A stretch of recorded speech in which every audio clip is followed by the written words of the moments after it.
जो हम अन्वेषण करके हम दूसरे देशों पर जो हम अपनी शक्तियां का प्रदर्शन कर रहे थे, अपनी गलत अधर्म युक्त प्रवृत्ति कर रहे थे, उन्हें परेशान कर रहे थे या तंग कर रहे थे या प्रकृति का दोहन कर रहे थे, तो वह फिर दोबारा हमें परिणाम देगी। जैसे आज आप देख रहे होंगे विज्ञान, आज पूरी मानव समाज आज विज्ञान में आश्रित हो चुका है, उसे ही ईश्वर मानता है, उसे ही संस्कार मानता है, उसे ही संस्कृति मानता है, उसे ही शिक्षा मानता है। आज परिणाम ये हुआ, प्रकृति क्या हमें दे रही है परिणाम उसका, अधर्म युक्त विज्ञान का, कि आज देखिए अनावृष्टि हो रही है। अनावृष्टि मतलब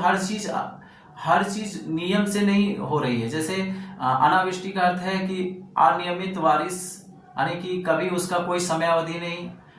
बरसात में गर्मियां पड़ रही हैं, गर्मी में पानी पड़ रही है, ठंडे में गर्मी लग रही है, मतलब हर चीज अस्त व्यस्त हो चुका है। पहले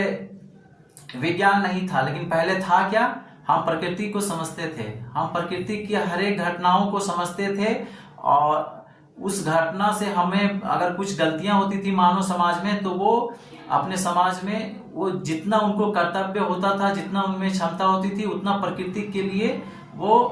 उस परिणाम का, उसका दुष्परिणाम ना हो, प्रकृति में कोई ऐसा दुष्परिणाम ना हो, उसके लिए वो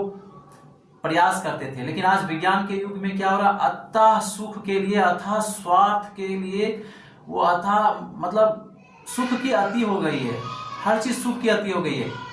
उस अति को पूर्ति के लिए और अपनी घमंड की पूर्ति के लिए, अपनी आन और अपनी शान की पूर्ति के लिए, मतलब आन शान भी इतनी अति हो गई है जैसे रावण की थी। रावण के पास क्या, उनकी पत्नी नहीं थी, या उनके महल नहीं थे, या उनके समाज, लेकिन वो इतनी अति हो गए कि सीता तक को अपना पत्नी बनाने के लिए तत्पर हो गए थे। उसी प्रकार से आज के मानव का हो गया, अपनी पत्नी है,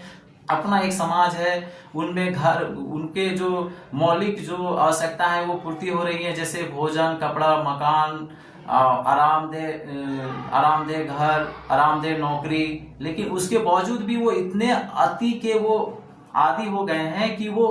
अति को पाने के लिए और अत्यधिक सुख पाने के लिए किसी को बंधुआ मजदूर बना लेना। जैसे कंपनियों का आज हो गया है, कंपनी के मालिक के पास बहुत सारी संपत्ति होती है, लेकिन वे क्या करते हैं ना कि अपने अत्यधिक सुख सुविधा पाने के लिए कंपनियां क्या कर रही है, टाटा है, बिरला है, अंबानी है, ये क्या इनको इतनी संपत्ति है कि वो पूरे उनकी पीढ़ियां, सातों पीढ़ियां आरामदेह जीवन जी सकती है। लेकिन आज जिनके पास बुद्धि, विवेक या शिक्षा, तो हम आज देख रहे हैं कि इनके सुख की अति के कारण से, संपत्ति को अधिक अर्जित